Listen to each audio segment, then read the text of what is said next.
சிஎஸ்கேல இந்த வருஷம் யார் யார் ஆட போகிறா, சிஎஸ்கே ஸ்ட்ராட்டஜியை கரெக்டாக யூஸ் பண்ணி பிளேயர்ஸை வாங்கியிருக்காங்களா? அண்ட் ஒன் இம்பார்ட்டன்ட் ஃபேக்ட் என்னென்னு பார்த்தீங்கன்னா, the oldest player in IPL is தலை தோனின்னு சொல்லியிருக்காங்க. Because is 43 years old. 2025 நடக்க போகிற ஐபிஎல்லில் the oldest cricket player to play in IPL வந்து நம்ம தலை தோனியாக வரப்போகிறாரு. நம்ம தலை தோனியோட ஸ்ட்ராட்டஜி இந்த வருஷம் எப்படி இருக்க போகுது? ரித்துராஜ் கெய்க்வாட் சூப்பராக கேப்டன் பண்ணுவாரா? சிஎஸ்கே ஜெயிக்குமா? இதெல்லாம் இந்த டீம் ஸ்குவாடை வச்சு நம்ம டிஸ்கஸ் பண்ணலாம். ஸோ இந்த வருஷம் இந்த ஆக்ஷனில் யாரெல்லாம் இவங்க வாங்கியிருக்காங்க? ஆப்வியஸ்லி ரீட்டைன் பிளேயர்ஸில் நம்ம ரித்துராஜ் இருக்கார், தலை தோனி, தூபே, ரவீந்திர ஜடேஜா, அதே மாதிரி நம்ம பத்திரானா ஸ்ரீலங்கன் ஃபாஸ்ட் பவுலர், மல்லிங்காக்கு அடுத்து அவர் தான்ற மாதிரி இருக்குது.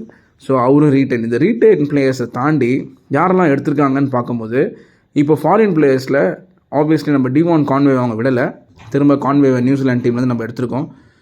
ராகுல் திரிபாதி வந்து இப்போது நம்ம சென்னைக்காக வந்திருக்காரு. ரொம்பவே துருன்னு ஆடக்கூடிய ஒரு பேட்ஸ்மேன். அவர் இந்த வாட்டி எப்படி ஸ்ட்ராட்டஜி யூஸ் பண்ணி சிஎஸ்கேக்காக எப்படி ஆட போகிறாரு, தலை தோனியோட அட்வைஸ் என்னவாக இருக்கும்னு தெரியல. அதே மாதிரி ஆண்ட்ரே சித்தார்த், ஷேக் ரஷீத், இந்த மாதிரி சின்ன சின்ன பசங்களுக்கு ஒரு ஆப்பர்ச்சுனிட்டி இருக்குது. ஒரு விக்கெட் கீப்பராக வேன்ஷ் பேடி, அவரும் நம்ம இந்தியன் கீப்பர் தான். இதில் ஒரு கம்பேக் யாருன்னு பார்த்தீங்கன்னா சரியான நியூஸு.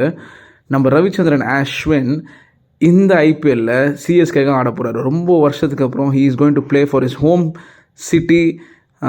அதாவது அவரோட சொந்த ஊருக்கு ஆடும்போது அது எப்படி ஒரு பிலாங்கிங் இருக்கும் நமக்கு, அது அஸ்வினுக்கு இருக்க போகுது. பிகாஸ் அஸ்வினை செம்மையாக பேக் பண்ணியிருக்கோம் இந்த வாட்டி. ஸோ அஸ்வினுக்கு ஒரு சரியான கம்பேக் டு சிஎஸ்கே.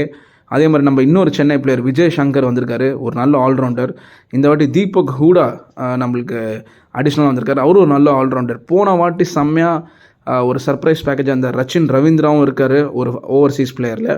அதே மாதிரி நாகர்கோட்டி, ராமகிருஷ்ணா கோஷ், இவங்களும் நம்ம டீமில் செம்மையாக வந்து ஒரு ஆடட் அட்வான்டேஜாக தான் பார்க்குறேன். இதில் இல்லாமல் போலிங் எப்படி இருக்க போகுது? நூர் அஹமத் ஒரு நல்ல ரிஸ்க் ஸ்பின்னர், அவர் இருக்க போகிறாரு. கலீல் அஹமத் வந்து சிஎஸ்கேக்கு இந்த விட ஆட போகிறாரு. ஃபாரின் பிளேயர்ஸில் நேதன் எல்லிஸ் இப்போ ரீசெண்டாக வந்து ஆஸ்திரேலியாவில் செம்மையாக பெர்ஃபார்ம் பண்ணிட்டுருக்காரு. பட் ஐபிஎல் அவருக்கு எப்படி சூட் ஆகும் நமக்கு தெரியல.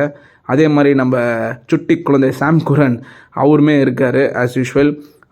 இப்போ ஒரு இம்பார்ட்டண்ட்டான ஒரு பிளேயர் ஜேமி ஓவர்டன், இது எத்தனை பேருக்கும் தெரியும்னு தெரில, ஒரு ஆல்ரவுண்டர் இவரோட ரீசெண்டாக நடந்த ஒரு T10 மேட்ச்சில் பார்க்கும்போது சரியான பிளேயர். ஒரு 1 over 20 runs அடிக்க வேண்டிய டைமில் லாஸ்ட் ஓவரில் 20 runs அழகாக ஜெயிச்சு கொடுத்துருக்காரு. சரியான ஹிட்டர் அண்ட் ஒரு ஆல்ரவுண்டர், ஒரு யூஸ்ஃபுல் ஆல்ரவுண்டராக அவர் இருப்பார். ஸோ ஜேமி ஓவர்டன் வந்து ஒரு பெரிய அடிஷ்னல் அட்வான்டேஜாக பார்க்குறோம். ஸோ ஒரு பேலன்ஸ்டான டீம் தான். மொத்தமே பர்ஸில் 5 லட்சம் தான் வச்சுருக்காங்க சென்னை சூப்பர் கிங்ஸ். ஸோ 25 பேரை கரெக்டாக வாங்கி 5 லட்சத்தை சேவும் பண்ணியிருக்காங்க. ஒரு நல்ல மிக்ஸ் இருக்குது இந்த டீமில். தலை தோனி எப்படி இந்த ஸ்ட்ராட்டஜியை யூஸ் பண்ணி கெய்க்வாடோட கேப்டன்சியில் இந்த வாட்டி சிஎஸ்கே கப் அடிக்குமா இல்லையான்னு நம்ம வெயிட் பண்ணி பார்ப்போம். உங்களோட கமெண்ட்ஸ் பாக்ஸில் பதிவு பண்ணுங்கள். இன்னும் நிறைய நியூஸ் நம்ம கேட்போம். Thank you guys.